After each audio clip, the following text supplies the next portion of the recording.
He's been raving about you. I got to tell you, I'm a movie guy. I review movies, and I'm not much of a TV guy. So I've got to say, when I saw Much Ado About Nothing, I thought, wow, where did all these great, fresh, and young faces come from? Because I didn't really recognize you. Then I find out you guys are all TV vets. So I've got to say that I loved Much Ado About Nothing, and I loved all you guys in it. But I apologize that I didn't realize that you were somebody's, before, since I tend not to do much TV. We'll forgive you. We are huge, but we'll forgive you. Fair enough. And I've got to say, what I did do this last weekend is I watched a number of episodes of Angel, which I had never seen before. So I do have a sense. I haven't seen Castle, though, but I may... See Angel first. See Angel first. Yeah, and then Castle will make sense after that. Perfect. So anyway, what I wanted to start off with you about is I want you to talk about the Angel series just very briefly. I know we're here for the other movie, but what your character was. How, apparently, again, I've been reading up all about Angel. You guys actually, your characters had some kind of interaction, and did that in any way play into your comfort level playing opposite each other in Much Ado? We do. Amy and I have a history that goes far back on the show Angel, and our characters had a kind of on-off, never quite making it work relationship, but the audience wanting them to be together for years, and finally by the end of the show they make it, but it's all too brief. One of us is taken away into another world. And how would you describe your characters? Because there are a lot of Angel fans out there, I've discovered, by the way, of how would you describe your character and your character? Oh, gosh, it's hard to... let's see, I started off as like a crazy girl in a potato sack in an alternate dimension and ended up as a blue demon goddess. So a lot happened between there. I don't know that I could... You've got a lot of range. Yeah. But yeah, we were lucky to work for Joss Whedon, who is not afraid to put his characters through hell. And I played... Yeah, literally. I played an uptight goofball of a British... snob named Wesley Wyndham-Pryce, who first made his appearance on Buffy, and then when Angel was a show that spun off, Wesley moved over to that show, and then over the course of the years evolved from rogue demon hunter to tortured badass to dead. Can I just I have 7 tests to find out if someone's a robot. One of them is your final scene in the final episode of Angel. Which means that if you respond emotionally, you're not, and if you don't respond, you are? Yeah, if you are not affected by this scene, you're a robot. Okay, fair enough. That's very kind. And for all of the fun we had on Angel, all I really wanted to do was be on Firefly with Nathan. Yeah, that's right. And his work on that show. Got a little weird. He just kept saying no. Screw you, Denisof. This is mine. I've got a lot of catching up with your careers, clearly. Firefly. I saw Serenity, the movie. I don't know if that counts, but still, it's something. Yeah. You're into my realm. So, again, you've mentioned Joss. We've got to talk about, Joss Whedon has kind of a cult following of fans it's crazy. I mean, there's nothing that he doesn't do that everyone seems to want to know about. He also has created, thanks to you guys, a kind of repertory of actors who do various things, projects by him. I'm wondering if that was intentional and what the benefits and or limitations that provides for you guys. I like your answer. What was the question? About Joss having a repertoire. Oh, yeah. I was saying how if I were to be doing a project, if I wrote and I was directing a project and I had my heart on it and this is really important to me, I would want to hire people I could trust in their talent, could do a fabulous job. We're professional. We're amazing fun to have around. Just friends. I would want to have my friends amongst me.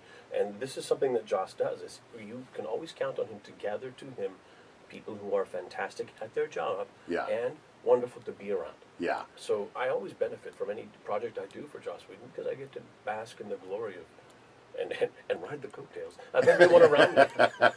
And do you think that because of that, his projects are better, that his movies or his TV shows are better for that there's this kind of camaraderie? Why is it that you guys, as actors, choose to work with him again and again? I don't think there's anything that Joss has ever done that anyone could accuse him of not having put his heart into it.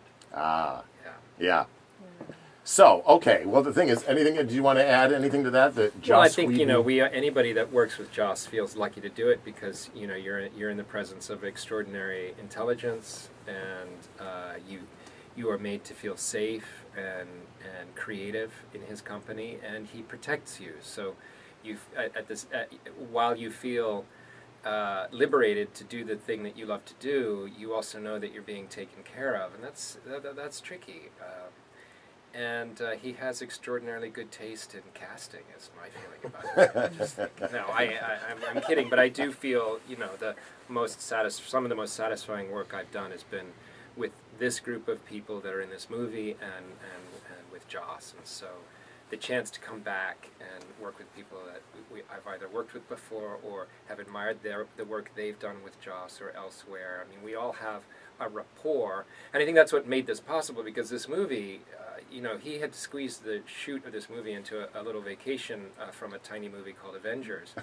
And I think I've heard of it. So when he came to us, he said, look, we got 12 days to shoot it, and we start in 2 weeks. What do you think? And luckily, I didn't think. I just said yes. But the friendship that Nathan's talking about, the rapport, really came into question on this particular project because we had to hit the ground running. The last thing he said to me when he suggested we do it was, by the way, learn your lines, because we're not going to have long. And it was true, 12 days. I know, 12 days. Now, was it shot at his house? It was shot at his house, which is a beautiful house, and I'll let somebody else talk in a minute. But a beautiful house designed by his architect wife, Kai Cole, who's also a producer of this movie. And I think, as Joss has said himself, that this movie is not only a love letter to Shakespeare and this group of people that are in it, but also to the beauty of this home that his wife created. The setting. Yeah. Okay, so let's finally talk about why you're here in town for the opening of the Seattle International Film Festival. It's your great movie, Much Ado About Nothing.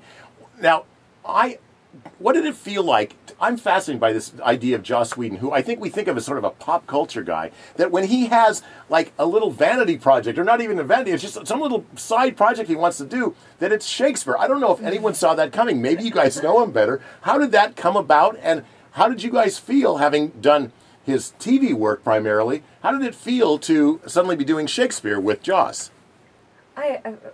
I think for us it wasn't as surprising because we had, I think we were talking before about these readings where he would invite us over on a Sunday morning or afternoon, and we'd open a couple of bottles of wine and have some brunch and read Shakespeare plays, and that was our idea of a fun Sunday with our friends. Not everybody's, but it was ours. I like that. So it had this, I don't know, romantic and relaxed feel to it, that we would sit in his beautiful backyard and all spend time together and enjoy the plays.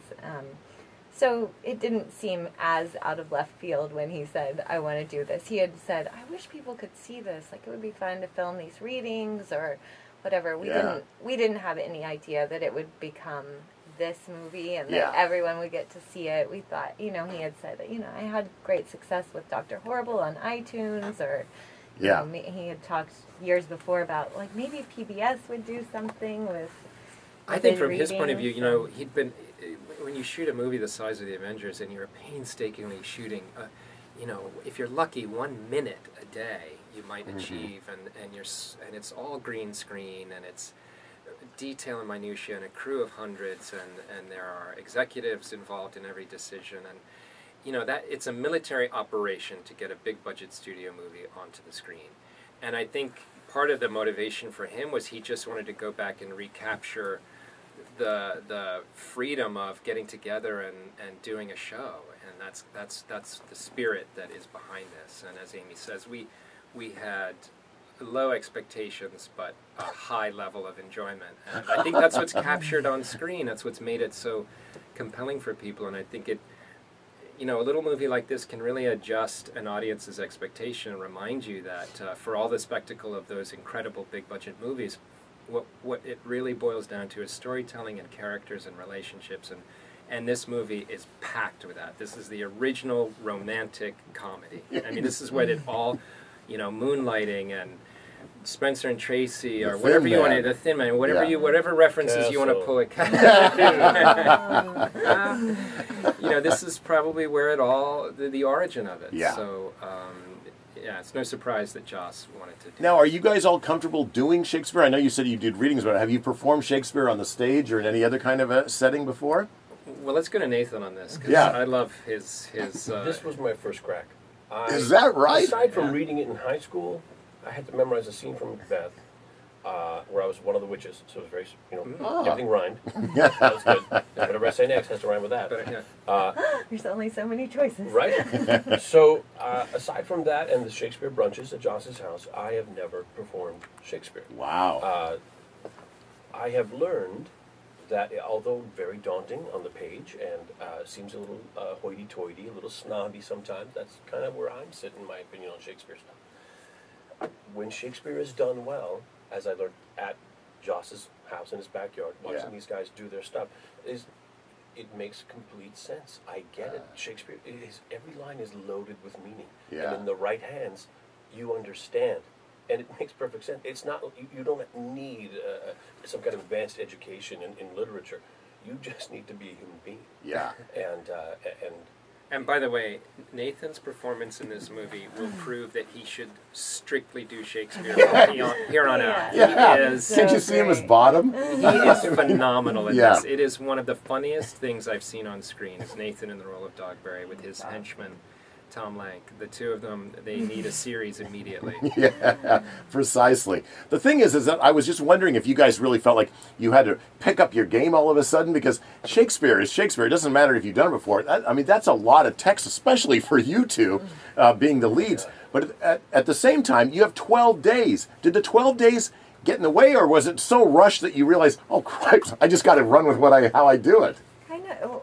It was, the shooting was 12 days, but it's the benefit that we had that maybe we don't have when we're doing a TV show or something, is that we know each other back to that, and we got to rehearse together. So we spent a lot of time just sitting at each other's houses or going to Joss's house if he was available, and we were able to, it wasn't like that was the first time we were saying it. Excellent. When we got to school. That's a good point. So you had plenty of time maybe to prep it. It was just the filming. Maybe not plenty of. We had a couple of weeks. Okay. But it's better than nothing. Yeah. Well, the thing is, I've got to say that the key to Much Ado About Nothing, which is the key to that, is if Beatrice and Benedict work. I mean, they are the original romantic couple, as you mentioned, but it also, if that relationship doesn't work, as hard as you may try to make Dogberry hysterical, if you don't have that kind of context between those two, that's what makes or breaks the play. You guys are fantastic together. I loved watching that. And I'm trying to get this sense of,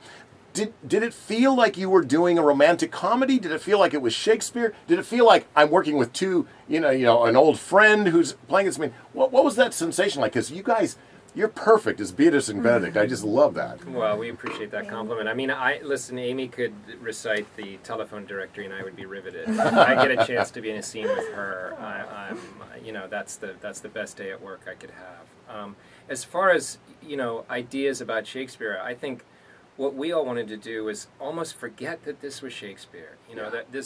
We wanted to bring two human beings to life that we found funny and human and poignant and farcical at times and tragic at other times, and just try to bring the human condition to this and in a lighthearted and approachable and accessible way, and not get too caught up in interpretation and academics and sophistication. I think Joss and everybody involved brought a lot of the fun and the hipness of these Shakespeare readings into our interpretations. Yeah. So it's amazing what people say to me when they see it is like, you know what, after 5 minutes I forgot that it was Shakespeare. And I think that's the greatest compliment in a way you could have for Shakespeare, because I don't really, when it's all said and done, of course you applaud Shakespeare, but while you're watching it, you just want to get lost in the story of it. Yeah. And I think that Joss and everybody in it achieves that. Now, I assume I know the answer to this question, but I want to ask it anyway. Does it affect your acting at all to know that it's being filmed in black and white? I only want to act in black and white. I wish life was black and white. No, I didn't think about it. I didn't know. You didn't know? I didn't know. Wow. Do you want to redo it? Tone it down or tone it up? Back. but be the only one in color. Very good. Like the little red coat in Spielberg. I think the black and white is a great interpretation, a great decision by Joss, because we've made it contemporary with our clothing and with our kind of our take on the play, but the black and white makes a nice bridge, I think, to the fact that this is a 400-year-old story, yeah. and we are not speaking exactly contemporary English, so the black and white gives you a chance to ease you into the contemporary world, but also allow you to go back as well. That's a great point. It sets it apart slightly and still makes it kind of a bridge, I guess. Okay, and here's my my big question. I want you guys to compare Joss Whedon to William Shakespeare. Go. Well, I was thinking about this when you were saying, Alexis was talking before, just because it's not doing genre work and then going into Shakespeare. I think that sort of gives you, I don't know, it gives you an advantage because you're used to things not always being the way that you're used to talking, That's true. That's true. And Joss had also given all of us this great tool that, on Angel or Firefly or Dr. Horrible even, you've got hilarious moments mixed with the saddest moments ever, all in an hour of television, that you can be anywhere, and that's the way that this play is too. You've got these amazing hysterical moments with Nathan, and then you've got terribly sad moments that are happening with Hero and Claudia. So I think that it's a pretty lot. You can see Joss's admiration for Shakespeare, and you can see why it's a good match. Yeah. That's a great answer. I wish I'd said that. I think the only thing I would add is they both write with a quill. Little did you know, all of Angel was written with the tip of a quill. And that's why I asked the question, because I don't know what the answer was, and now I know something I didn't know when I came in. And then, if you've done other Shakespeare play readings, do you think there's any chance, since this seems to be getting, I don't know if it's going to get a wide release, but it seems to be getting, positive buzz, do you think there's a chance we could see another and another and another Joss Whedon Shakespeare play? We're hoping that. I mean, it's been the time. He's We've pretty enjoyed busy, it. but yeah. we're hoping he has another week vacation. He's got that little movie he's somewhere. working on right now. If you could do one Shakespeare play, what would you like it to be? Oh gosh, well, I've always loved Hamlet. I think that's an incredible play. It's just everything's in there. That if you could save one play for humanity forever, that would be the one I would put in a safe and keep. Great. How about you, Amy? I don't know that I have one. Yeah. Whatever Joss wants you to do, you'll do. And Nathan, since you're relatively... I would like to film another Shakespeare play. I would like to play both Rosencrantz and Guildenstern as a twin. I play my own double in Macbeth. In Macbeth, no less. I was going to say, you could be in his version of Hamlet. I like that. Okay, so the other reason you guys are here, and by the way, I think it's fantastic you guys do. I love the fact that Joss Whedon would do a Shakespeare play and do it as well and cast it as well. But you're also here for the Seattle International Film Festival. Now, I want to ask each of you about the significance or lack thereof of that. But I want to start with you. You actually have Seattle roots. Is that correct? Yeah. And did the festival exist at all when you were in town? Nathan refuses to believe I'm from Seattle. So if you could start tweeting him. He says this in every town we visit. Yeah. I'm from here. Austin and Toronto do not listen to this part of the interview.